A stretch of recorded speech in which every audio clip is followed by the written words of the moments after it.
Hi guys, welcome to today's session of the Hindu Decode by Geoid. നമ്മുടെ ആദ്യത്തെ news നമ്മുടെ ട്രംപിനെ പറ്റിയിട്ടുള്ളതൊക്കെയാണ്. Okay, Indian officials to visit US again to see clarity over new trade tariff. Okay, ഈ ഒരു ന്യൂസിന്റെ relevance എന്താണെന്ന് വെച്ചാൽ നമുക്കറിയാം, ഇന്റർനാഷണൽ റിലേഷൻസ് ആണ്, IR ആണ്, GS പേപ്പർ 2 വരാവുന്നതാണ്. ഇവിടെ ആ ഒരു ഇന്ത്യയും US തമ്മിലുള്ള ആ ഒരു ബയലാട്രൽ റിലേഷൻഷിപ്പിനെ പറ്റിയിട്ട് നമുക്കൊരു ക്വസ്റ്റ്യൻ പ്രതീക്ഷിക്കാം.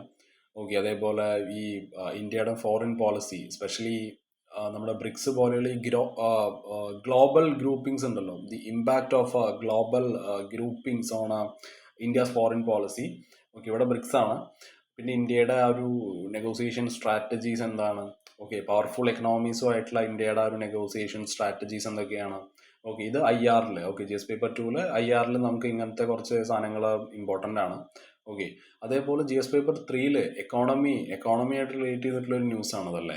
ഇന്റർനാഷണൽ ട്രേഡ് പോളിസീസും അതേപോലെ എഗ്രിമെന്റ്സും ഈ ടാരിഫിന്റെ ഒക്കെ എഫക്ട്, എങ്ങനെയാണ് ടാരിഫ് നമ്മുടെ ഇന്ത്യൻ എക്കോണമി എഫക്ട് ചെയ്യാൻ പോകുന്നത്? Okay, the effect of tariffs and trade war on India.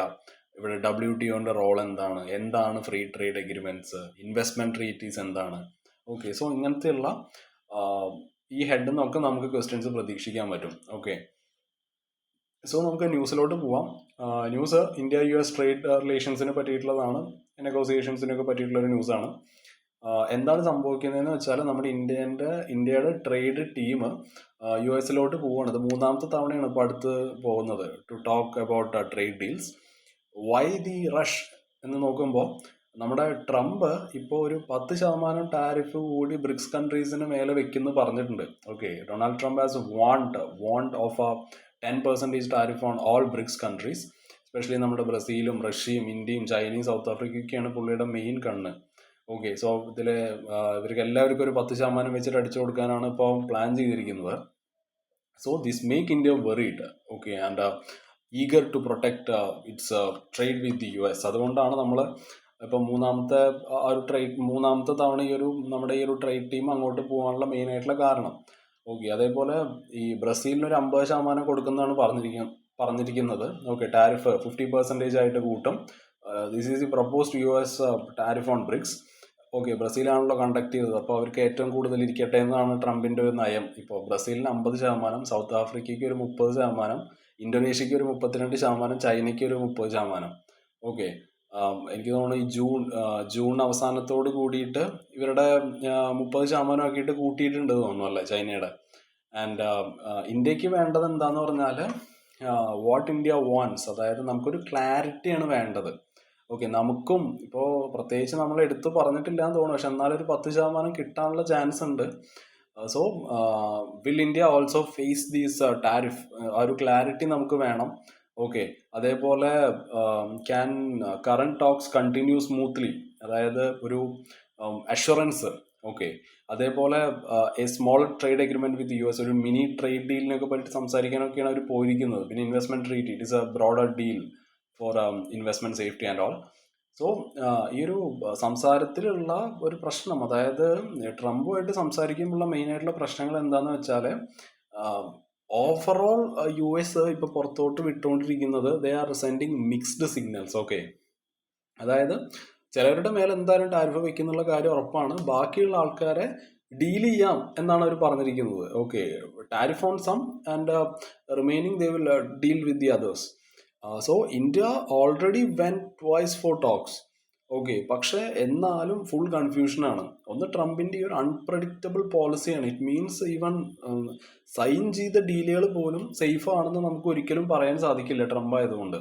Experts പറയുന്നത് എക്സിസ്റ്റിംഗ് ആയിട്ടുള്ള എഗ്രിമെന്റ്സ് പോലും ട്രംപ് ചേഞ്ച് ചെയ്യാൻ സാധ്യതയുണ്ട് എന്നാണ് പറഞ്ഞിരിക്കുന്നത്. Okay, India should not depend only on US.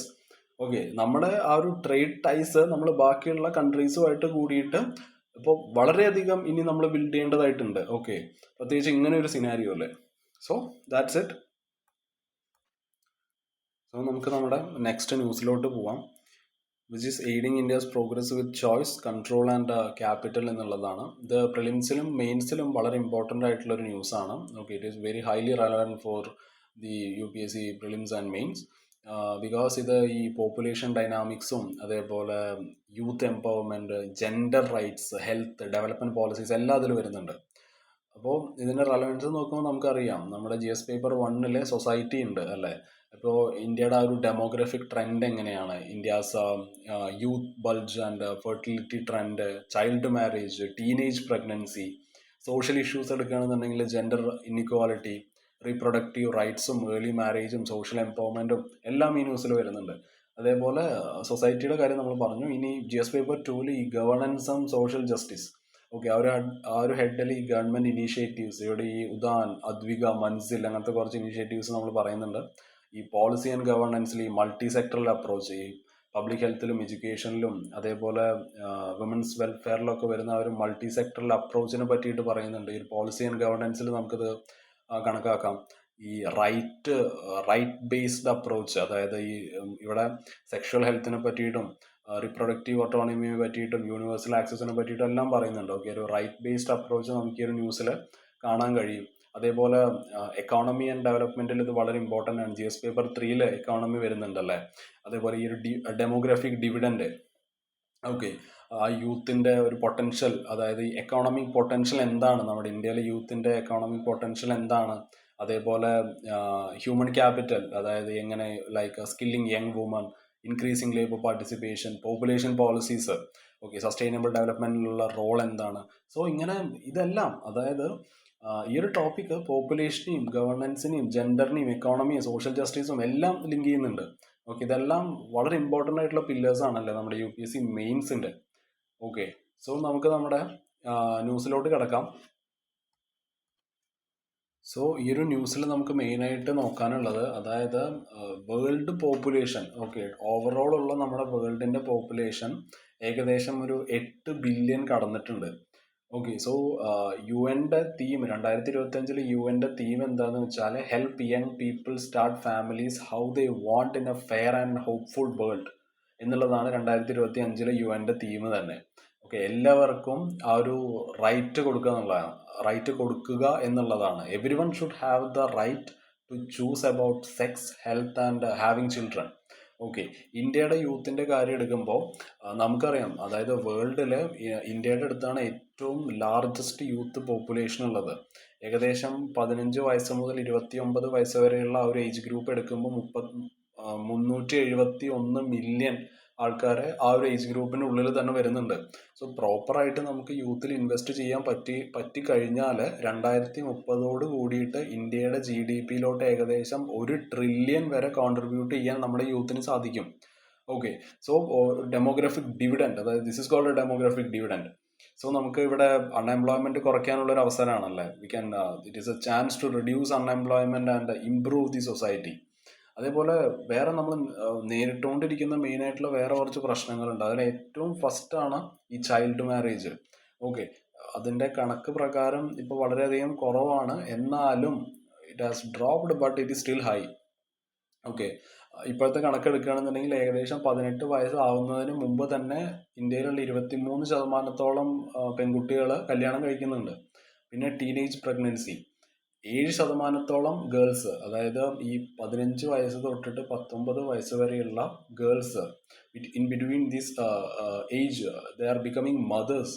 Okay, ചില സംസ്ഥാനങ്ങളുടെ കാര്യം എടുത്താൽ അത് ഡബിളാണ്, ഈ ഒരു റേറ്റിന് ഡബിൾ ആയിട്ട് വരും. അതേപോലെ the lack of reproductive autonomy, 36% സ്ത്രീകൾ they have unplanned pregnancies. Okay, 30% ആൾക്കാർ they don't get the help they need. 23% ആൾക്കാർ they face both the problems. Okay, ഇതിനു വേണ്ടിയിട്ട് നമുക്ക് കുറച്ച് സക്സസ്ഫുൾ പ്രൊജക്ട്സ് ഒക്കെ ഉണ്ട്. ഓക്കെ, രാജസ്ഥാനിലുള്ള ഒരു പ്രൊജക്റ്റ് ഉദാൻ ഉണ്ട്. ആ ഒരു പ്രൊജക്റ്റ് വഴി ഏകദേശം 30,000-ഓളം ചൈൽഡ് മാരേജ് തടുക്കാൻ സാധിച്ചിട്ടുണ്ട്. Okay, and it has avoided 15,000 teenage pregnancies.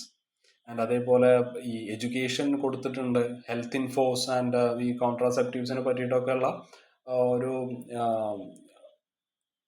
ഒരു അവരെ ഇതിനെ പറ്റിയിട്ട് പറഞ്ഞ് മനസ്സിലാക്കി കൊടുത്തിട്ടുണ്ട്. ഓക്കെ, അതേപോലെ ഒഡീഷയിൽ അദ്വിക എന്ന് പറഞ്ഞിട്ടുള്ളൊരു സ്കീമുണ്ട്. അവിടെ 11,000-ഓളം villages they have declared free from child marriage. Okay, അതേപോലെ അവിടെയുള്ള കുട്ടികൾക്ക്, എസ്പെഷ്യലി പെൺകുട്ടികൾക്ക്, ലീഡർഷിപ്പിനെ പറ്റിയിട്ടും സ്കിൽസിനെ പറ്റിയിട്ടും ലൈഫ് എഡ്യൂക്കേഷനെ പറ്റിയിട്ടും ഒക്കെ പഠിപ്പിച്ചു കൊടുത്തിട്ടുണ്ട് ഈ ഒരു സ്കീം വഴി. അതേപോലെ രാജസ്ഥാനിൽ പ്രോജക്റ്റ് മൻസിലുണ്ട്. ഓക്കെ, സോ ഇതിലൂടെ സ്കിൽ ട്രെയിനിങ് കൊടുക്കുക എന്നുള്ളതാണ്. ഏകദേശം 28,000-ഓളം 28,000 ഗേൾസ് ഗോട്ട് സ്കിൽ ട്രെയിനിങ്. 16,000-ഓളം ആൾക്കാർക്ക് they got job in good work places. So നമുക്കിവിടെ ഈ ഒരു വേ ഫോർവേഡ് പറയുമ്പോൾ പറയാനുള്ളത് മെയിനായിട്ട് കുറച്ച് റെക്കമെൻഡേഷൻസ്. അതായത് നമ്മൾ എഡ്യൂക്കേഷനിലും ഹെൽത്തിലും ന്യൂട്രീഷനിലും മെൻ്റൽ വെൽബീയിങ്ങിലും ഒരേപോലെ ഇൻവെസ്റ്റ് ചെയ്യണം. Okay, we must invest in all these areas. അതേപോലെ ഒരു എക്കോണമിക് ഫ്രീഡം, അതിന് നമ്മൾ സപ്പോർട്ട് ചെയ്യണം, especially for young women. Okay, അവരുടേതായിട്ടുള്ള ആ ഒരു to make their own life choices. Okay, അതിന് വേണ്ടിയിട്ടുള്ള ഫ്രീഡം കൊടുക്കണം. ഓക്കെ, അതായത് എക്കണോമിക് ഫ്രീഡം നമ്മൾ കൊടുക്കണം, especially for young woman to make their own life choices. പിന്നെ റൈറ്റ്സ് അത് എൻഷുർ ചെയ്യണം. അതായത് ഈ സേഫ് ആയിട്ടുള്ള അബോഷന് വേണ്ടിയിട്ടും ഗുഡ് മെറ്റേണൽ കെയറിന് വേണ്ടിയിട്ടൊക്കെ ഉള്ള ആ ഒരു ആക്സസ്, ഓക്കെ, അത് നമ്മൾ കൊടുക്കണം. And we must ensure those rights. And we must fix social hurdles like poor housing, child care issues and lack of flexible jobs. So this is about supporting young people, okay, especially girls, so they can build the future they choose with freedom, safety and opportunity. So നമുക്ക് നമ്മുടെ next ന്യൂസിലോട്ട് കിടക്കാം, which is S-400 maintenance ആയിട്ട് relate ചെയ്തിട്ടുള്ളൊരു ന്യൂസാണ്. The defence ministry identifies domestic firm for S-400 maintenance. Okay, ഇത് പ്രിലിംസിൽ നമുക്കറിയാം, ഡിഫൻസ് ടെക്നോളജി നമുക്ക് പഠിക്കാനുണ്ടല്ലേ. സോ എന്താണ് S-400 സിസ്റ്റം, ഇതിൻ്റെ ഒറിജിൻ എവിടെ നിന്നാണ്, പിന്നെ നമ്മുടെ റഷ്യ ആണല്ലോ ഇതിൻ്റെ ഒറിജിൻ, ഇന്ത്യ റഷ്യ റിലേഷൻസ് എങ്ങനെയാണ്, ആ ഒരു ഡിഫൻസ് കോഓപ്പറേഷനും സ്ട്രാറ്റജിക് ടൈസും എങ്ങനെയാണ് ഇവിടെ. പിന്നെ ഇവിടെ നമുക്ക് ഈ ഒരു ന്യൂസിൽ വേറെ കുറച്ച് കാര്യങ്ങൾ പറയാനുണ്ട്. അതേപോലെ തന്നെ ഇവിടെ മേക്ക് ഇൻ ഇന്ത്യ ഇനീഷ്യേറ്റീവ് ഇവിടെ വരുന്നുണ്ട് ഈ ഒരു ന്യൂസിൽ. ആത്മനിർഭർ ഭാരത് ഉണ്ടല്ലോ, നമ്മുടെ ആ ഒരു മിലിറ്ററി ടെക്നോളജിയുടെ ആ ഒരു ഇൻഡിജിനൈസേഷനും, പിന്നെ ഓപ്പറേഷൻ സിന്ദൂറിൽ ഇത് യൂസ് ചെയ്തിട്ടുണ്ട്. ഓക്കെ, അത് ഇതിൻ്റെ ഒരു റീസെൻറ്റ് ഡെവലപ്മെൻ്റ് ആണ് അല്ലെ. ഓപ്പറേഷൻ സിന്ദൂറിൽ it's on Indian capability to intercept drones and missiles. GS paper 2-ൽ IR-ൽ ഈ ന്യൂസ് വരാം, ഇന്ത്യയുടെ ആ ഒരു സ്ട്രാറ്റജിക് ഓട്ടോണമിയെ പറ്റിയിട്ട്. അതേപോലെ ഇന്ത്യ റഷ്യ ഡിഫൻസ് പാർട്ട്ണർഷിപ്പിൻ്റെ ആ ഒരു സ്ട്രെങ്തനിങ്,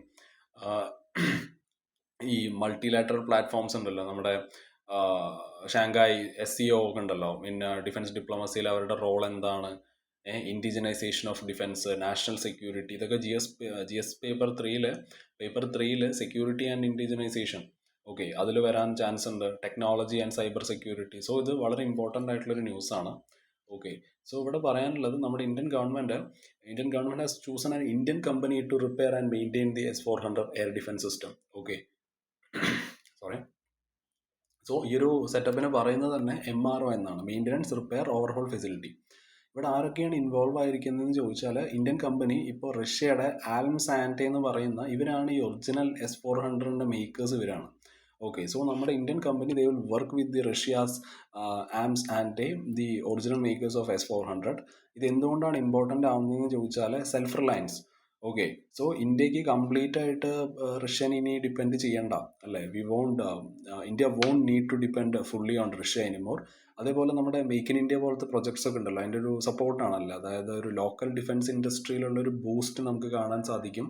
അതേപോലെ തന്നെ നമുക്ക് മറ്റ് പ്രോബ്ലംസ്, അതായത് റഷ്യയുടെ അടുത്ത് നോക്കി സാധനം എടുക്കുന്ന ടൈമിൽ നമുക്ക് ഒരുപാട് സാങ്ഷൻസും അല്ലെങ്കിൽ സപ്ലൈസും ഒക്കെ ബ്ലോക്ക് ആവാനുള്ള ചാൻസും കാര്യങ്ങളൊക്കെ ഉണ്ട്. അതൊക്കെ നമുക്ക് ഇവിടെ ഒഴിവാക്കാൻ പറ്റും. S-400 സിസ്റ്റം എന്താണെന്ന് അറിയാലോ, it is an advanced air defence system that can shoot down enemy missiles, drones and aircraft. So നമ്മൾ തന്നെ സുദർശൻ ചക്രം എന്നാണ് നമ്മൾ വിളിക്കുന്നത്. ഓപ്പറേഷൻ സിന്ദൂറിൽ നമ്മളിത് യൂസ് ചെയ്തിട്ടുണ്ടായിരുന്നു അല്ലേ. സോ അതൊരുപാട് പാകിസ്ഥാനി ഡ്രോൺസും മിസൈൽസിനെ അടിച്ചിട്ടുണ്ട്, that were attacking over 15 Indian cities.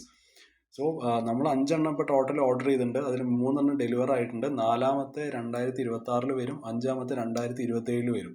Okay, അത് നമ്മുടെ SCO സബ്മിറ്റിൽ കൺഫേം ചെയ്തിട്ടുണ്ട്. സോ നമുക്ക് നമ്മുടെ നെക്സ്റ്റ് ന്യൂസിലോട്ട് പോവാം, which is UK France announce migration deal, say Ukraine peacekeeping coalition is ready. So ഇവിടെ എന്താ സംഭവിച്ചതെന്ന് വെച്ചാൽ, നമ്മുടെ ഫ്രാൻസിൻ്റെ പ്രസിഡൻ്റ് ആയിട്ടുള്ള മാക്രോൺ UK വിസിറ്റ് ചെയ്തിട്ടുണ്ട് to improve relations after the Brexit. So ഇതൊരു it is a major step to rebuild trust and cooperation between these 2 countries. Okay, France and UK. ഇവിടെ മൈഗ്രേഷൻ്റെ ഒരു സീൻ എന്താന്ന് പറഞ്ഞാൽ, ഏകദേശം 800-ഓളം migrants they cross the English Channel in small boats every week. പുതിയ plan എന്താന്ന് പറഞ്ഞാൽ UK 50ഓളം ഇല്ലീഗൽ മൈഗ്രൻസിനെ ഫ്രാൻസിലോട്ട് എല്ലാ ആഴ്ചയും തിരിച്ചയക്കും. റിട്ടേൺ ആയിട്ട് ഫ്രാൻസ് 50ഓളം ഈ അസൈലം സീക്കേഴ്സിനെ with UK family ties to the UK അത് തിരിച്ച് UK ഫ്രാൻസിലുള്ള ആൾക്കാർ തിരിച്ച് UK അയക്കും. ഇതിൻ്റെ മെയിൻ ആയിട്ടുള്ള ഉദ്ദേശം എന്താന്ന് പറഞ്ഞാൽ to stop the smuggling gangs. Okay, അതേപോലെ ഒരു ലീഗൽ ആയിട്ടുള്ള ഒരു മൈഗ്രേഷൻ്റെ പാത്ത് വേ ഉണ്ടാക്കുക എന്നുള്ളതാണ്. ഓക്കെ, അത് ക്രിയേറ്റ് ചെയ്യാൻ വേണ്ടിയിട്ടാണ്. ഇതിൻ്റെ ചാലഞ്ചസ് എന്തൊക്കെയാണെന്ന് വെച്ചാൽ ഈ Brexit it made laws complicated. Okay, ചില ആൾക്കാരും പൊളിറ്റീഷ്യൻസും അവർ ഈ ഒരു ഡീലിനെ ക്രിട്ടിസൈസ് ചെയ്യുന്നുണ്ട്. UN ഒരു പ്രൊവിൻഷ്യൽ സപ്പോർട്ട് ഇപ്പോൾ കൊടുത്തിട്ടുണ്ട്. ഇവിടെ യുക്രൈൻ്റെ കാര്യം പറയുമ്പോൾ നമ്മുടെ ഒരു group of 30 countries they are preparing for peacekeeping in Ukraine after ceasefire now. അതിനെ നയിക്കുന്നത് UK ഫ്രാൻസും ആണ്. നമ്മൾ ലണ്ടനും ഫ്രാൻസും ആണ് അതിനെ നയിക്കുന്നത്. ഇവരുടെ ഹെഡ് ക്വാർട്ടേഴ്സ് പാരീസിലാണ് ഇപ്പോൾ. ആൻഡ് അതവർ നെക്സ്റ്റ് ഇയർ നമ്മുടെ ലണ്ടനിലോട്ട് മാറ്റും. ഓക്കെ, അതേപോലെ ഇവിടെ US-ൻ്റെ ഇൻവോൾവ്മെൻറ്റ് വരുന്നുണ്ട്. ട്രംപിൻ്റെ ടീം സെലൻസ്കി ആയിട്ട് അവർ ഡിസ്കഷൻ നടത്തിയിട്ടുണ്ട്. സോ അവിടെ ഇവർ തമ്മിലുള്ള ധാരണ എന്താന്ന് പറഞ്ഞാൽ on land they will US യുക്രൈനെ they will help with the training and supplies and all. ആകാശത്ത് യുക്രൈൻ്റെ എയർഫോഴ്സിനെ സപ്പോർട്ട് ചെയ്യും. കടലിലെ മൈനും കാര്യങ്ങളൊക്കെ റിമൂവ് ചെയ്യും. അതേപോലെ തന്നെ ബ്ലാക്ക് സീയുടെ ഒരു അവിടുത്തെ പോർട്ടിൻ്റെ പ്രൊട്ടക്ഷൻ US ഉറപ്പുവരുത്തുമെന്ന് പറഞ്ഞിട്ടുണ്ട്. അതേപോലെ ഇവിടെ മെയിനായിട്ട് നോക്കാനുള്ളത് UK-യും ഫ്രാൻസും നമുക്കറിയാം യൂറോപ്പിലുള്ള ഓൺലി ന്യൂക്ലിയർ പവേഴ്സ് ആണല്ലോ ഇവർ. സോ ഇവർ തമ്മിൽ ഇനി കോർഡിനേറ്റ് ചെയ്യും എന്ന് പറഞ്ഞിട്ടുണ്ട്. ന്യൂക്ലിയർ ഡിഫൻസിൽ they will now coordinate their nuclear defence. മുമ്പ് ഫ്രാൻസ് അവരുടെ ന്യൂക്ലിയർ പോളിസി ഇൻഡിപെൻഡൻ്റ് ആയിട്ടാണ് വെച്ചിരുന്നത്. പക്ഷേ ഇപ്പോൾ അവർ UK-ൻ്റെ കൂടെ ചേർന്ന് വർക്ക് ചെയ്യുന്നുണ്ട്. ഓക്കെ, നാറ്റോൻ്റെ കൂടെയും ഇപ്പോൾ വളരെ നന്നായിട്ട് ഫ്രാൻസ് വർക്ക് ചെയ്യുന്നുണ്ട്. സോ ഇത് എന്തുകൊണ്ടാണ് മാറ്റർ ചെയ്യുന്നതെന്ന് പറഞ്ഞാൽ ഇത് യൂറോപ്പിൻ്റെ ആ ഒരു ഡിഫൻസ് യൂണിറ്റി സ്ട്രെങ്തൻ ചെയ്യും. എസ്പെഷ്യലി നമ്മുടെ ഈ ഒരു പുതിയ കാലത്ത് ഈ ഒരു ഗ്ലോബൽ ടെൻഷൻസിൽ ഇത് വളരെയധികം ഹെൽപ്ഫുള്ളാണ്. ഓക്കെ, അവർക്ക് ഇതിൽ നമുക്ക് ഈ ബ്രിക്സിറ്റിന് ശേഷമുള്ള ഒരു പോസ്റ്റ് ബ്രിക്സിറ്റ് ജിയോ പൊളിറ്റിക്സ് ഉണ്ടല്ലോ. ഓക്കെ, അതിൽ വരുന്ന ആ ഒരു ഷിഫ്റ്റാണ് നമുക്ക് കാണാൻ സാധിക്കുന്നത്. അതാണ് നമുക്ക് ഇമ്പോർട്ടൻ്റ് ആവുന്നത്. ഈ ഒരു ന്യൂസ് നമുക്ക് ഇമ്പോർട്ടൻ്റ് ആവുന്നത് അതുകൊണ്ടാണ്. ആ ഒരു പോസ്റ്റ് ബ്രിക്സിറ്റ് ജിയോ പൊളിറ്റിക്സ് നമ്മളെ എഫക്റ്റ് ചെയ്യും. അതേപോലെ ഈ ഇൻ്റർനാഷണൽ കോഓപ്പറേഷൻ ഉണ്ടല്ലോ, ഈ മൈഗ്രേഷനിലും പീസ് കീപ്പിംഗ് ന്യൂക്ലിയർ സെക്യൂരിറ്റി ഒക്കെ വളരെ ഇമ്പോർട്ടൻ്റ് ആണ്. ഓക്കെ, അത് IR-ൽ ഇമ്പോർട്ടൻ്റ് ആണ്. അതേപോലെ GS പേപ്പർ 2-ലും ഇമ്പോർട്ടൻ്റ് ആണ്. Okay, so that's it. So that's it guys. അപ്പോൾ നാളെ വേറെ കുറച്ച് ന്യൂസസ് ആയിട്ട് വരാം. Okay, bye, have a nice day.